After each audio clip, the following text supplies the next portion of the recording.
Halo Sobat Manhwa, bagaimana kabar kalian? Semoga kalian selalu dalam keadaan sehat. Kali ini kita akan melanjutkan alur cerita seru dari Manhwa Evolusi Sang Juara Part 3, yang mengisahkan tentang perjalanan Mr. Perfect, seorang petarung legendaris yang harus mengakhiri karirnya karena sebuah penyakit. Namun kisahnya belum berakhir. Setelah pensiun dia terlahir kembali sebagai Yeon Hitae di dunia Murim, dengan semangat baru dan teknik modern dari kehidupan lamanya. Yeon Hitae melanjutkan perjuangannya untuk meraih kejayaan dan menghadapi berbagai tantangan. Nah, bagi kalian yang belum menonton part sebelumnya silahkan cek playlist yang telah Mimin buat. Kalau sudah langsung saja kita lanjut ke part 3.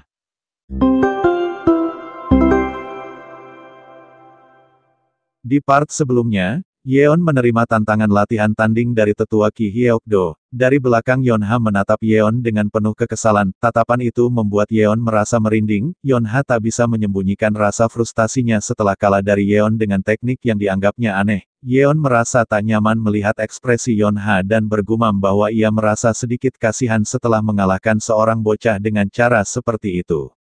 Tetua Ki Hyeok-do kemudian mengangkat pedangnya dan meminta Yeon untuk segera bersiap. Dengan penuh percaya diri, Yeon langsung mengambil posisi siap bertarung sambil menegaskan agar Ki Hyeok-do menepati janjinya setelah pertarungan ini.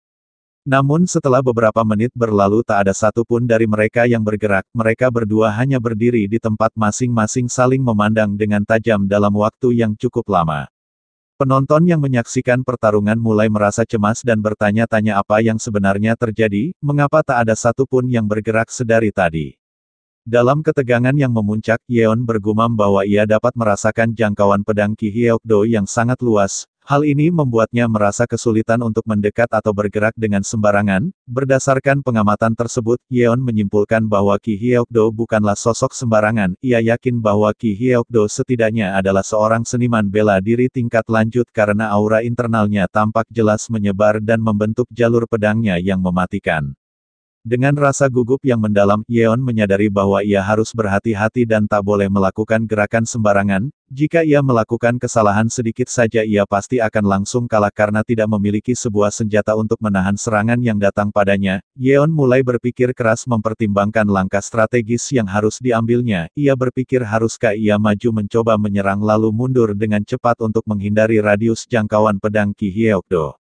Yeon kemudian mengambil posisi seperti seorang petinju profesional. Ia meyakinkan dirinya bahwa ia tak boleh ragu dalam situasi ini dan tak seharusnya ia bertindak dengan setengah-setengah. Ia bergumam mengatakan bahwa cara paling efektif bagi seseorang yang lemah melawan musuh yang lebih kuat adalah dengan menerima beberapa kerusakan demi menciptakan peluang untuk memberikan kerusakan yang lebih fatal.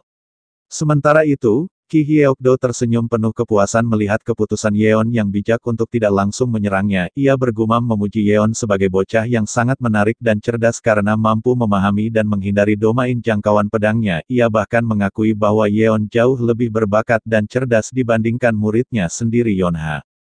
Dengan penuh kegembiraan, Ki Hyeok-do mengambil langkah lebih dulu untuk menguji kemampuan Yeon. Ia mengeluarkan sejumlah besar energi Ki-nya yang membuat radius pedangnya menjadi sangat luas dan memberikan tekanan yang berat pada Yeon yang berada di dalam jangkauannya. Yeon sangat terkejut dan tak menyangka bahwa tekanannya akan semakin kuat dan ia juga sudah terjebak dalam radius pedang Ki Hyeok-do. Dalam situasi tersebut Yeon kebingungan memikirkan langkah apa yang harus diambil karena ia sudah terjebak. Dengan senyuman penuh kegirangan Ki Hyeok-do bersiap untuk melancarkan serangannya. Ia memperingatkan Yeon untuk segera menghindar jika tidak ingin terbelah menjadi dua, bahkan menyuruh Yeon untuk menyerah saja dan kembali pulang meminum susu ibunya.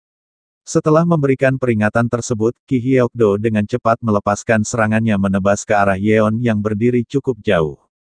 Melihat serangan itu Yeon merasa terpojok dan langsung mengambil gaya seorang petinju. Tepat saat serangan itu akan menebasnya, Yeon dengan lihai menarik tubuhnya dari atas ke bawah mirip dengan seorang petinju profesional yang menghindari serangan langsung dengan lihai. Namun Ki Hyeok-do tidak berhenti sampai di situ. Ia terus melancarkan serangan bertubi-tubi. Meskipun sangat sulit Yeon berhasil menghindari semua serangan tersebut berkat keterampilan dan pengalaman bertarungnya. Perlahan-lahan Yeon semakin mendekati Ki Hyeok-do sambil terus menghindari serangan mematikan yang datang padanya. Serangan yang dilancarkan Ki Hyeok-do begitu banyak dan sangat cepat, namun Yeon mampu mengimbanginya dengan pergerakan cepat dan lihai mendekat secara perlahan.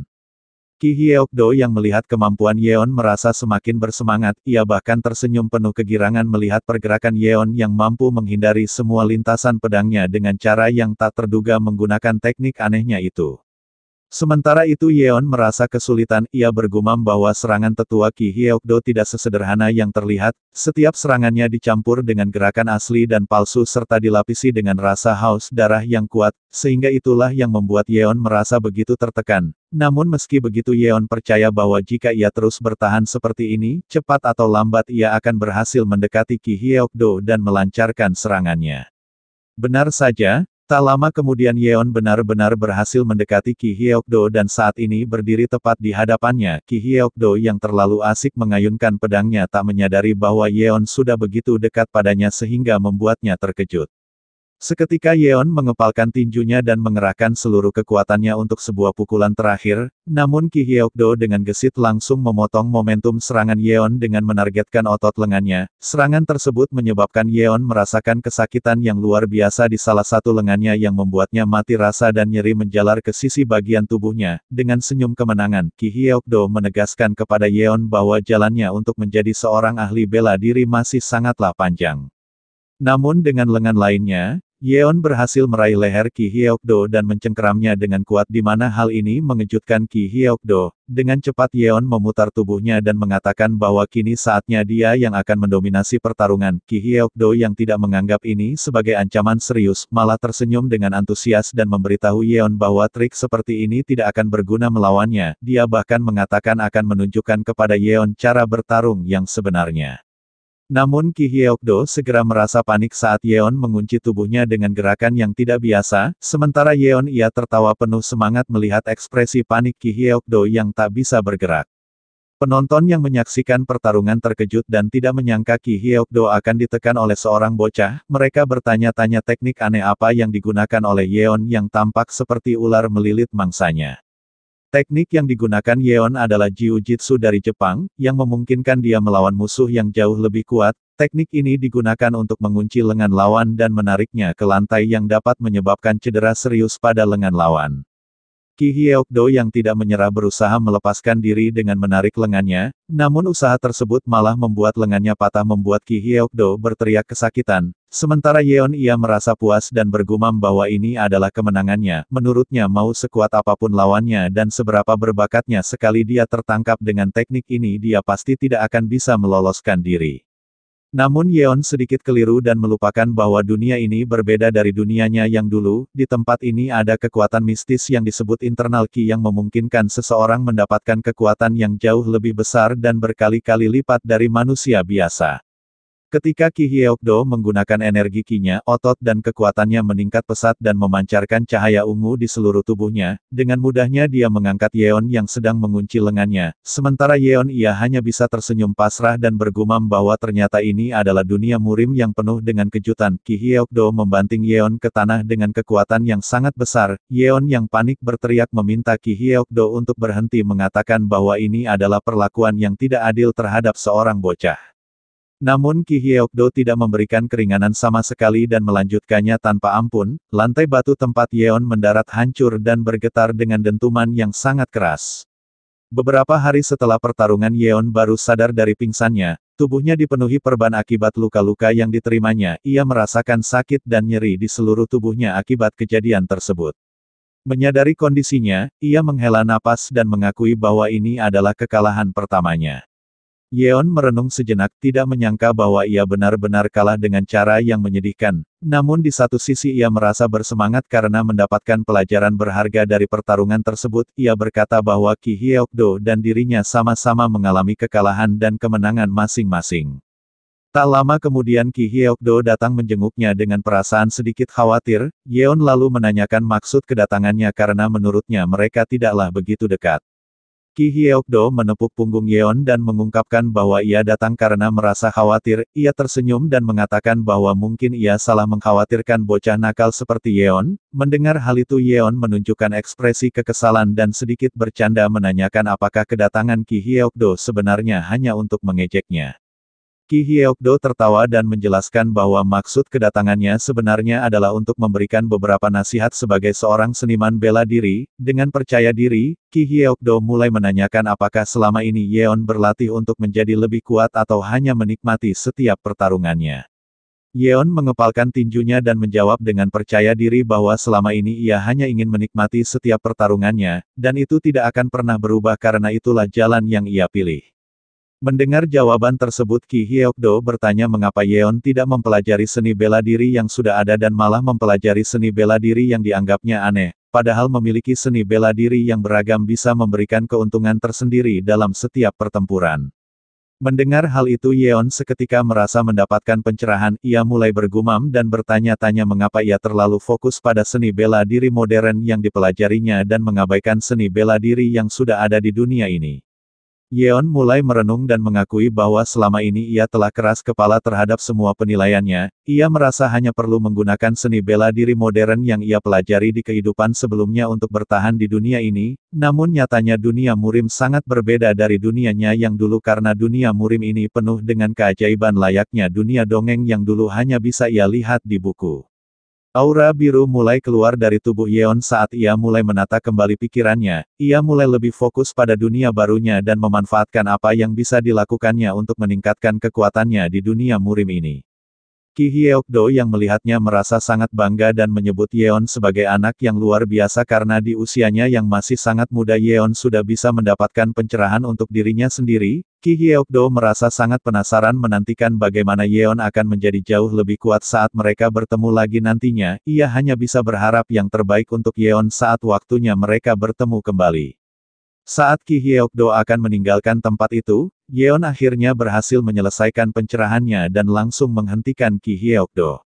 Dengan penuh rasa hormat Yeon menundukkan kepalanya dan mengucapkan terima kasih yang mendalam kepada Qi Hyeokdo karena telah menyadarkannya dari kebutaan yang selama ini menghambatnya. Dengan senyuman bahagia, Qi Hyeokdo menerima rasa hormat Yeon yang tulus dan mengajaknya untuk mengunjungi Sekte Gunung Hua jika Yeon memiliki waktu luang. Yeon membalas dengan senyuman bahagia, mengatakan bahwa suatu saat nanti ia pasti akan datang berkunjung ke Gunung Hua, dan begitulah pertemuan dan perpisahan antara Yeon dan Qi Hyeokdo berlangsung dengan akhir yang bahagia. Waktu berlalu dengan sangat cepat, banyak hal telah terjadi dalam kehidupan Yeon, tak terasa kini 10 tahun telah berlalu dan seharusnya waktu tersebut cukup bagi tuan muda Yeon dari klan Golden Tiger Wall untuk menjadi seorang ahli bela diri yang dihormati. Terlihat seorang pria dewasa yang keluar dari masa pengasingannya setelah sekian lama, ia menatap ke langit dan bertanya-tanya apakah waktu sudah berlalu begitu lama sehingga sinar matahari tampak begitu terang. Ia mengungkapkan betapa terkejutnya ia karena latihan isolasinya berlangsung lebih lama dari yang diperkirakan. Ya benar pria tersebut adalah Yeon yang kini berusia 19 tahun, ia merasa sangat senang karena seni bela dirinya kini berada pada level awal Supreme Peak, atau puncak awal tertinggi seni bela diri. Setelah pertarungannya dengan tetua Qi Hyeokdo, Yeon akhirnya berhasil terhindar dari gangguan ayahnya, ia kemudian melanjutkan latihan seni bela diri modern dan berlatih menggunakan internal Qi selama beberapa tahun, dan setelah itu ia melakukan isolasi diri yang berlangsung hingga saat ini.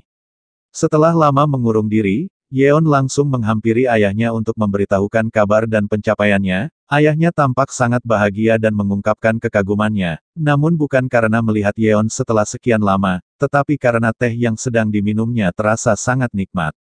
Dengan raut wajah yang sangat serius, hal pertama yang dikatakan oleh ayahnya setelah sekian lama tidak bertemu Yeon adalah menyuruhnya untuk segera meninggalkan rumah ini.